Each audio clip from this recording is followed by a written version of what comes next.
China real estate आज पूरी तरीके से क्रैश हो चुका है। चाइना का जो रियल एस्टेट इंडेक्स 2005 में था, आज ऑलमोस्ट 20 साल बाद गिरकर सिमिलर लेवल पे आ चुका है। और वहां का जो टॉप डेवलपर है चाइना एवरग्रांड ग्रुप, आज 300 से 340 बिलियन डॉलर के लॉस मेकिंग बिजनेस में है। मतलब अनसोल्ड इन्वेंट्रीज का number day by day increase होता जा रहा है। और वर्ल्ड के टॉप इकोनॉमिस्ट का कहना है ये जो नंबर ऑफ अनसोल्ड इन्वेंट्रीज हैं अभी मैसिवली और बढ़ेंगी। और बैंक्स ने फाइनेंशियल सपोर्ट देने से रियल एस्टेट को साफ मना कर दिया है। मतलब एक बात तो क्लियर है, चाइना रियल एस्टेट आज क्रैश के कगार पे तो है। अभी रिसेंटली मेरी वीडियोस पे मैंने कुछ कमेंट पढ़े और सोशल मीडिया पे भी वीडियोस देखी, उनमें भी सेम कमेंट्स हैं जिनमें लोगों का कहना है चाइना रियल एस्टेट के बाद अब अगला नंबर इंडियन रियल एस्टेट का है, और इंडिया में भी स्पेसिफिकली गुड़गांव। तो आज की वीडियो में इन्हीं सब चीजों पे बात करेंगे, फुल ट्रांसपेरेंसी, क्लैरिटी और फैक्ट्स के साथ में। So hello everyone, my name is Ankit Bhardwaj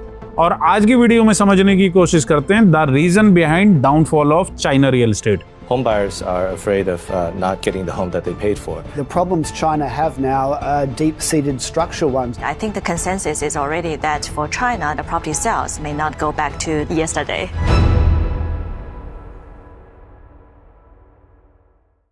China में आज 39 करोड़ से ज्यादा इन्वेंट्रीज अनसोल्ड पड़ी हैं और वर्ल्ड के टॉप इकोनॉमिस्ट का कहना है ये नंबर ग्रेजुअली अभी और बढ़ेगा। चाइना जो अपनी आइकॉनिक डेवलपमेंट्स के लिए वर्ल्ड वाइड फेमस था, आज आखिर ऐसा हुआ क्या कि पूरी माइक्रो मार्केट्स के अंदर सिंगल रेजिडेंट नहीं है और लोग उन टाउन्स को गोस्ट टाउन्स के नाम पे अनाउंस कर चुके हैं। इसको मेजर 3 पॉइंट्स में समझने की कोशिश करते हैं। Number 1, using real estate as a GDP boosting tool. एक टाइम था जब चाइना में आप किसी भी कोने में देखते सिर्फ आपको कंस्ट्रक्शन ही दिखती थी। पीक पे थी उस टाइम कंस्ट्रक्शन, जहां मर्जी देखो हाईवेज, रोडवेज या फिर इंडस्ट्रियल हब्स बनते हुए दिख रहे थे। अब इसने इम्पैक्ट डाला भी चाइना के जीडीपी ग्रोथ में। इकलौता रियल एस्टेट 36% का कंट्रीब्यूट कर रहा था चाइना के जीडीपी में, जो कि एक अनरियलिस्टिक नंबर है और वो आज गिरकर 18 to 19% पे आ चुका है। अब ये प्रेडिक्टेड है 13% तक गिरकर और जाएगा। अब जिन लोगों ने इकोनॉमिक्स पढ़ी है वो अच्छे से रिलेट भी कर सकते हैं। किसी भी कंट्री के जीडीपी में एवरेज 15% का कंट्रीब्यूशन होता है रियल एस्टेट का, और यही नंबर चाइना का बहुत ही अनरियलिस्टिक था। अब वो गिरता जा रहा है और वर्ल्ड के सामने एक्चुअल नंबर्स आते जा रहे हैं। अब एक एग्जांपल के थ्रू आप लोगों को समझाता हूं कि चाइना का ये जो आइकॉनिक इंफ्रा डेवलपमेंट था,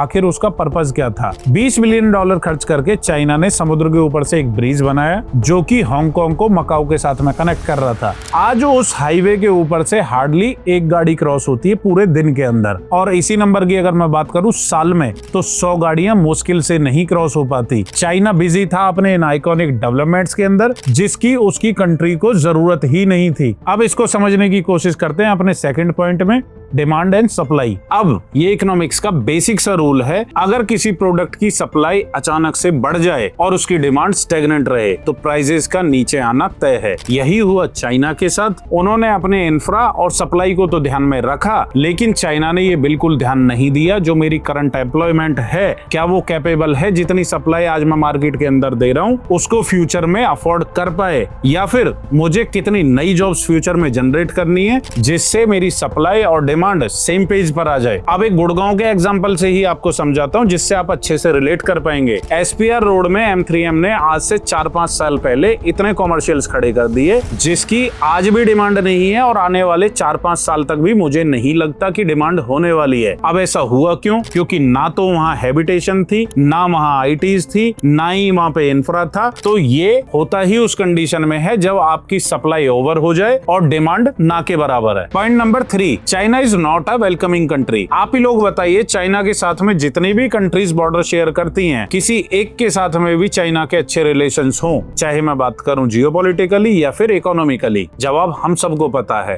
0। क्योंकि चाइना ने भी एक विजन देखा था कि जैसे ग्लोबली इन्वेस्टमेंट दुबई के अंदर आती है, अगर मैं भी अपना इंफ्रा उसी तरीके से डेवलप करता जाऊं तो मेरे पास में भी लोग आकर इन्वेस्टमेंट्स करेंगे, मेरी कंट्री ग्रो होगी, जीडीपी बढ़ेगी। लेकिन हम सबको पता है दुबई में लोग इन्वेस्ट करना क्यों पसंद पसंद करते हैं because of their safety, security and treatment Dubai gives you. But यहीं पे चाइना का सिनेरियो अलग है। इनके अपने लोग अपनी कंट्री के अंदर ही सेफ फील नहीं करते, चाहे वो आम नागरिक हो या कंट्री का टॉप बिजनेसमैन। ग्लोबल इन्वेस्टमेंट की तो बात ही दूर है। चलिए एक इंटरेस्टिंग सा किस्सा आप लोगों को सुनाता हूँ। Alibaba.com आप लोगों ने सुना होगा, जिसके ओनर थे जैक मा। अब उन्होंने अपने किसी इंटरव्यू में चाइनीज गवर्नमेंट को कुछ फीडबैक शेयर किया, जिसके बदले हुआ क्या कि गवर्नमेंट ने जैक मा से रिलेटेड जितने भी बिजनेस थे सबको बंद करा दिया और जैक मा को अपना रातों रात सब कुछ समेट के कंट्री से भागना पड़ा। इससे भी इंटरेस्टिंग बात, जैक मा $1 ट्रिलियन के IPOs लेकर आने वाले थे, जो कि आज तक के इतिहास में कोई भी नहीं कर पाया है। वो भी रातों रात बंद करा दिए गए। अब आप ही बताइए, जब ये अपने कंट्री के सबसे रिचेस्ट पर्सन को ऐसे ट्रीट करते हैं तो ग्लोबली कोई क्यों ही इन्वेस्ट करेगा। बाकी आप लोगों के क्या थॉट्स हैं कमेंट में शेयर कर दीजिए। और अगर अभी तक वीडियो में बने हुए हैं और आप लोगों को मेरा कंटेंट अच्छा लग रहा है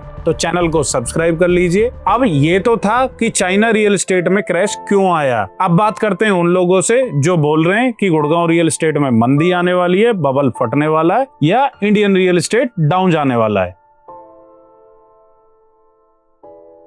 तो सबसे पहले समझते हैं गुड़गांव में सप्लाई और डिमांड का गेम चलता कैसे है। जब गुड़गांव डेवलप हो ही रहा था उस टाइम पे सबसे पहले ITs आई, फिर कुछ डेवलपर्स आए, फिर एम्प्लॉयमेंट आई और फिर धीरे धीरे दिल्ली और साउथ दिल्ली से लोगों ने यहाँ माइग्रेट होना शुरू किया, मतलब हैबिटेशन आई। इस तरीके से गोल्फ कोर्स रोड पूरा डेवलप हुआ। उसके बाद में गुड़गांव धीरे धीरे 6 माइक्रो मार्केट के अंदर स्प्रेड हो गया और आज भी अच्छे प्रोजेक्ट अगर आ रहे हैं तो बिकते हैं। जैसे एक्सटेंशन रोड में शोभा भी आया, उसके बाद सेक्टर 80 के अंदर आशियाना, द्वारका एक्सप्रेसवे में ऐलान और SPR में बिरला। तो अच्छा प्रोजेक्ट अगर आता है तो बिकता है, क्योंकि डेवलपर्स अपने जो प्रोजेक्ट आज लेकर आ रहे हैं क्लियर बोलकर बेच रहे हैं कि एंड यूजर सेंट्रिक प्रोजेक्ट है, कोई ट्रांसफर ओपन नहीं होगा, 100% पेमेंट आपको करनी पड़ेगी। एग्जाम्पल के लिए नाम भी बता देता हूँ, आशियाना आरोहम अभी आया था सेक्टर 80 के अंदर। डेवलपर अपना फेज 1 लेकर आया, कंप्लीट सोल्ड आउट हुआ 1 दिन के अंदर और इतना रेस्पॉन्स डेवलपर को देखने को मिला कि उसे अपना फेज 2 भी लॉन्च करना पड़ा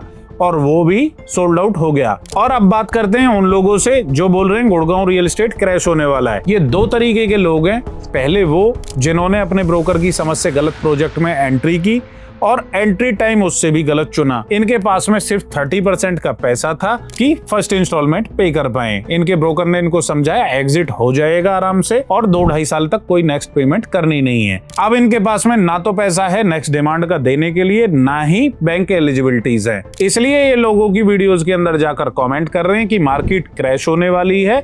सर आपने गलत प्रोजेक्ट में इन्वेस्ट किया है, मार्केट क्रैश नहीं हो रही है। और दूसरे वो हैं जिनको गुड़गांव रियल एस्टेट हमेशा से महंगा लग रहा था। जब 5,000 पे था तब भी महंगा था, फिर 10 पे 20 पे, और इनको आगे भी यही लगता रहेगा। आज जबकि मार्केट स्टैग्नेशन में है, उस टाइम भी ये महंगा बोल रहे हैं कि अभी तो और डाउन आने के चांसेस हैं। लेकिन मैं आप लोगों को बता दूं कि आप ना तो पहले परचेज कर पाए, ना फ्यूचर में आप लोग परचेज कर पाओगे। एक्चुअल में इन लोगों को पता ही नहीं है रियल एस्टेट काम करता कैसे है। इन्हें लगता है स्टॉक मार्केट के अंदर पैसा डाला है, शाम को बैठकर चेक करना मेरी कैंडल ग्रीन हुई या रेड हुई है, 2 महीने में फोन बजाना ब्रोकर के पास क्या प्रीमियम आ गया। तो मैं आप लोगों को बता दूं रियल एस्टेट पेशेंस का गेम है। 2 महीने 4 महीने या 2 साल के अंदर अगर आप एक्सपेक्टेशन करके बैठे हैं या आपके ब्रोकर ने आपको समझाया कि पैसा डबल हो जाएगा, तो ऐसा नहीं होता। पैसा वही कमाता है जिसके पास पेशेंस हो और एनफ पैसा हो अपनी प्रॉपर्टी का। ऐसा नहीं कि 30% के साथ इन्वेस्ट किया और अच्छा खासा एप्रिसिएशन लेकर निकल जाओगे। 1 या 2 बार के लिए वो अच्छा जरूर लगता है अगर आपका लक अच्छा है। हर बार में ऐसा अगर करने बैठोगे तो फंसोगे। और जो लोग बोल रहे हैं कि मार्केट क्रैश होने वाली है, ये क्रैश नहीं है, ये स्टैग्नेशन पीरियड है, जो कि रियल एस्टेट का एक साइकिल है। वो पहले 10 साल के बाद आता था, आज 5 साल के बाद आता है। कुछ टाइम के बाद में फिर से मार्केट पीक पे जाती हुई दिखेगी। लोग तो अर्निंग कर ही रहे हैं, उसको इन्वेस्ट तो वो लोग करेंगे ही। और रियल एस्टेट गुड़गांव का ऐसा है जहां पे ITs भी हैं और लोगों को रहना भी है, अपने लिए घर भी चाहिए। तो आज भी जैसा मैंने एग्जांपल देकर आप लोगों को बताया कि डिमांड आज भी है, सिर्फ अच्छे प्रोजेक्ट्स चाहिए। तो आज की वीडियो में सिर्फ इतना ही। और रियल एस्टेट से रिलेटेड आपकी अगर कोई भी क्वेरी है, नंबर स्क्रीन पे दिया हुआ है, व्हाट्सएप कर दीजिए, मेरी टीम आप लोगों के साथ में कनेक्ट करेगी। और अगर आप लोगों को मेरा कंटेंट अच्छा लगा है तो चैनल को सब्सक्राइब कर लीजिए, क्योंकि मुझे नहीं लगता आज गुड़गांव रियल एस्टेट में कोई भी इतनी ट्रांसपेरेंसी के साथ में बात कर रहा है। तो तब तक के लिए मिलता हूं अगले वीडियो में। अंटिल देन कीप वॉचिंग अंकित भारद्वाज।